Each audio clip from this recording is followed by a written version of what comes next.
The Italian people were very happy to receive help from China, and Italian people really appreciate that. They really appreciate it. China and Italy have a relationship that really starts at the beginning of the Silk Road.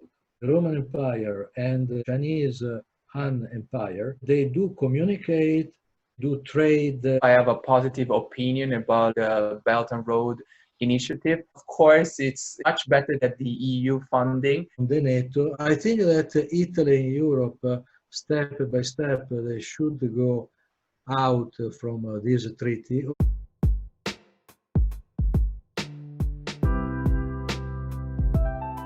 Ciao a tutti, it's Key Bros. Welcome back to part 2 of our second episode of Soft Talk. Before we start, just let me remind you that we're talking to 2 guests from Italy.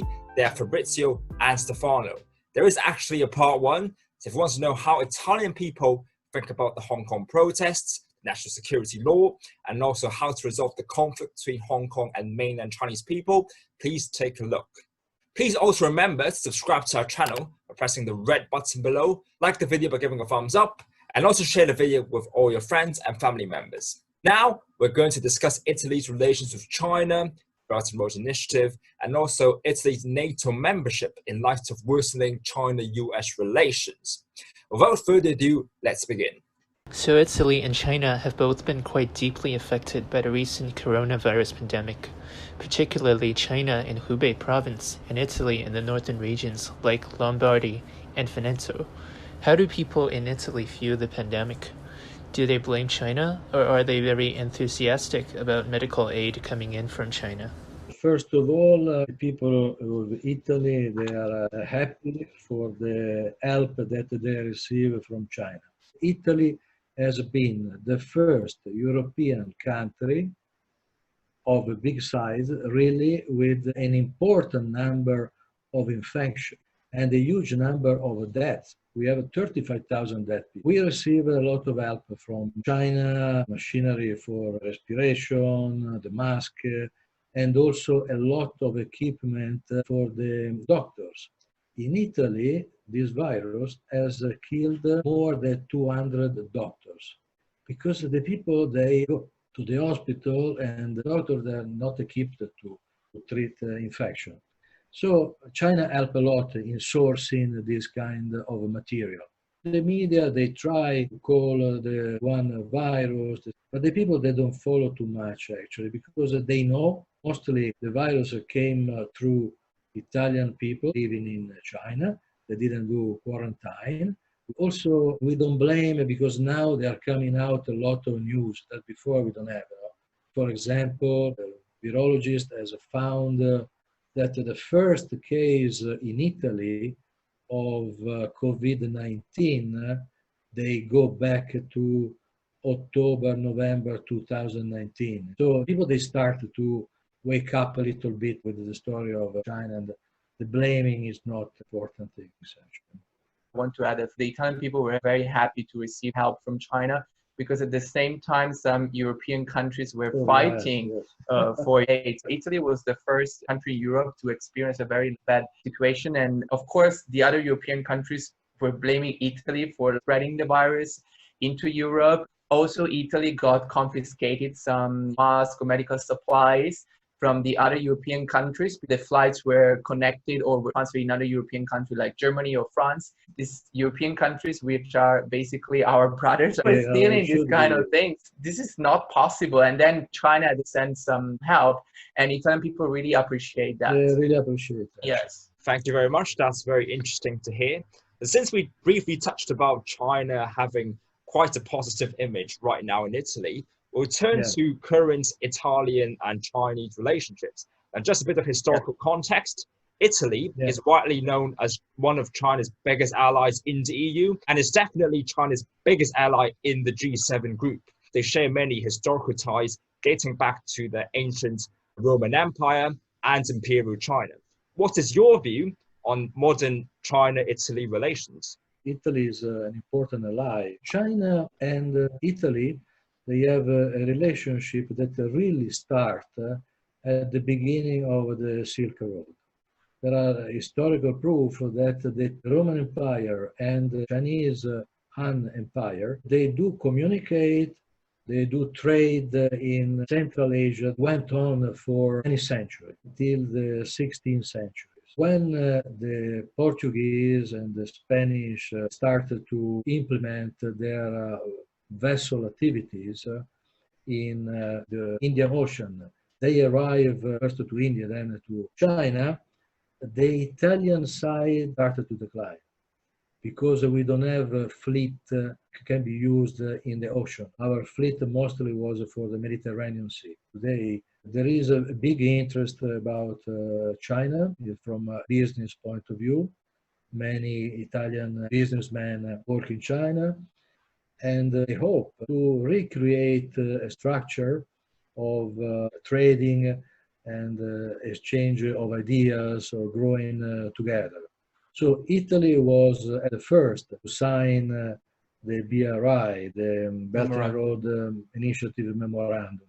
So because we believe actually in this project.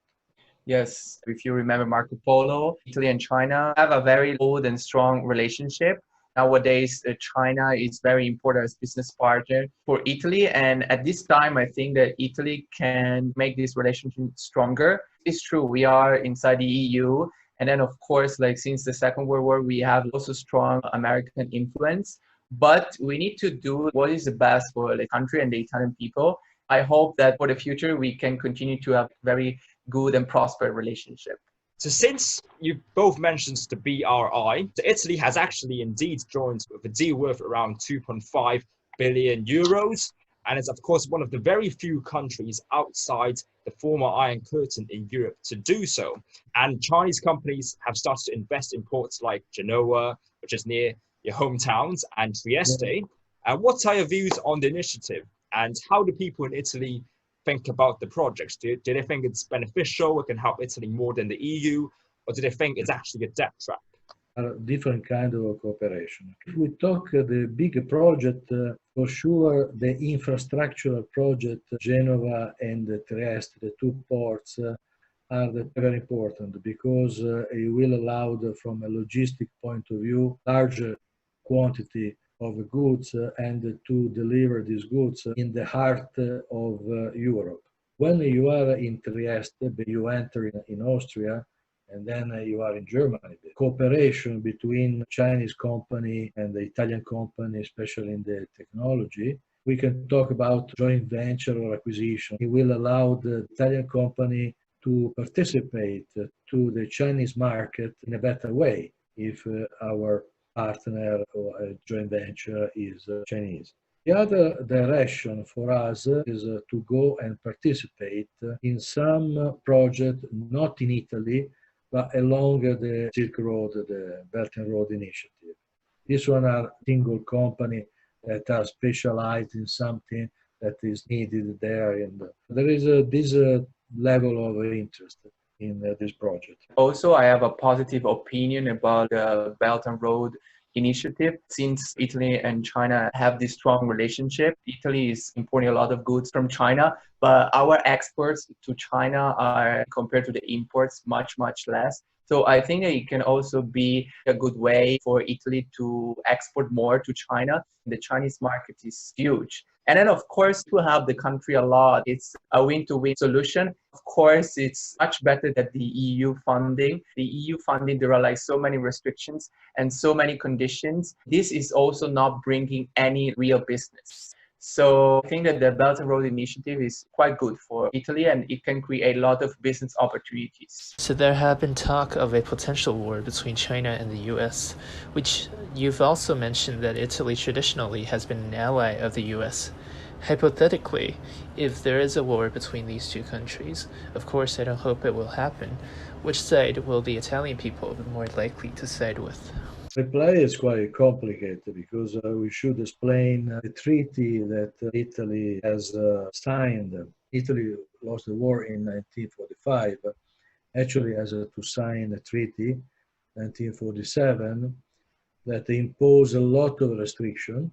2 years later, in 1949, Italy became a founding partner of the NATO. At that time, only 12 members. So we are a founding countries. In the restriction that I mentioned before, there are the possibility for the American army to have a military base on the Italian territory. Today the situation is that we have 16 large military bases. Some is NATO base, but some are American base, where we have zero sovereignty. We don't control the territory, the people, the weapons that are inside. It's not a secret, is publicly known.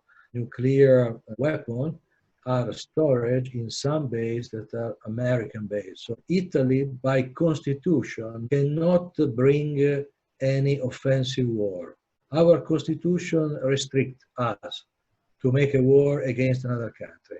We can only make a war as a defense. The people, they will not want to have any war with China.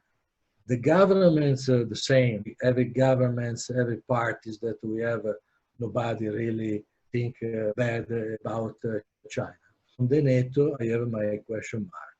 We are a member of NATO, and certain decisions will be also made by the other members. In this extreme case, I think that for sure Italy will receive a lot of pressure, especially from the NATO members or from the US as well. But also we need to consider our strong business relationship with China. So it would be very, very controversial. It's really difficult to predict because Italy will be between two fires.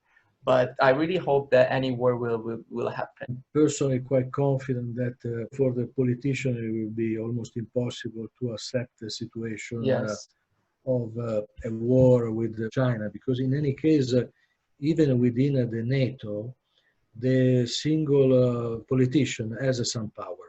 I make an example. Germany refused to participate, to have an important role in the Iraq war.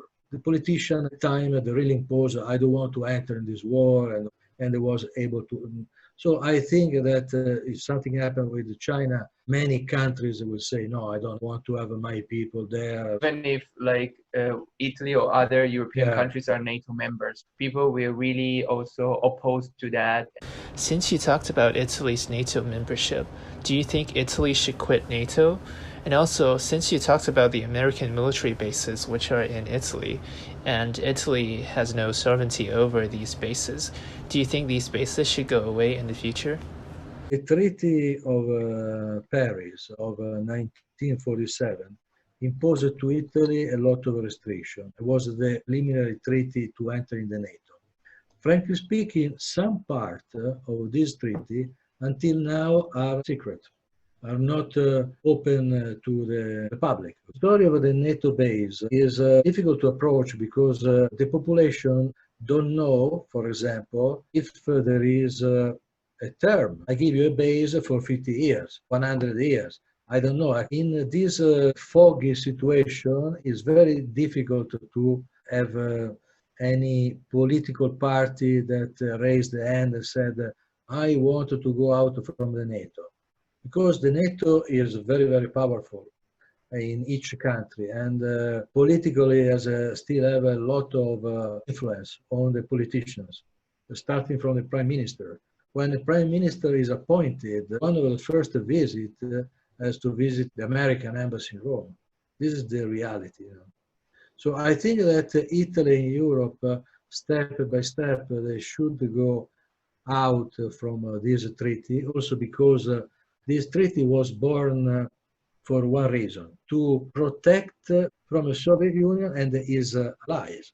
But when the Soviet Union collapsed in the 89, basically the function of NATO is finished. So we should have a table where we negotiate this kind of thing, and maybe to have a European army, I don't know, something different. Because from historical point of view, it doesn't make sense anymore. We're talking about a very heavy structure, where each country has to contribute with 2% of the GDP. Italy joined NATO in 1949 after a very sensitive period and after the Second World War. But now the situation is completely different. Countries, especially like the United States, they would threaten, put a lot of pressure on Italy, on other European members. But we need to be free to decide If we want to do one deal with China, do it because our country will benefit. And then if we want to do like other deals with the Americans, okay, we do it as well, but not just because America has a trade war with China, you cannot impose your authority to other countries, which basically have different business relationships with China as well. So I agree more with like a kind of European army instead of the NATO as it is right now. Grazie mille. We'll now take a break again. In the final part, we'll be discussing certain internal problems in Italy, for example, the refugee crisis, and also Italy's EU membership, and finally, the future of Italy in such an ever-changing landscape. So please stay tuned. Right, so see you in the next part. Ciao, ciao, arrivederci.